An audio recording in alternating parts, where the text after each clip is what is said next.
Ciao, in questo video ti mostrerò come formattare la tua scheda SD sulla XIAOMI Smart C701.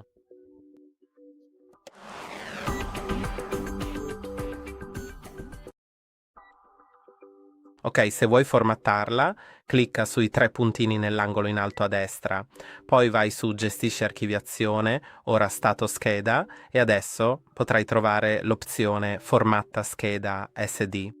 Ora clicca su OK. Questo cancellerà tutti i dati presenti sulla tua scheda SD.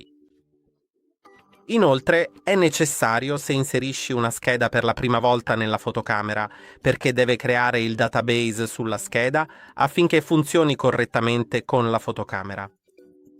Spero che questo video ti sia stato utile. Non dimenticare di mettere mi piace e iscriverti al canale. Ci vediamo al prossimo video.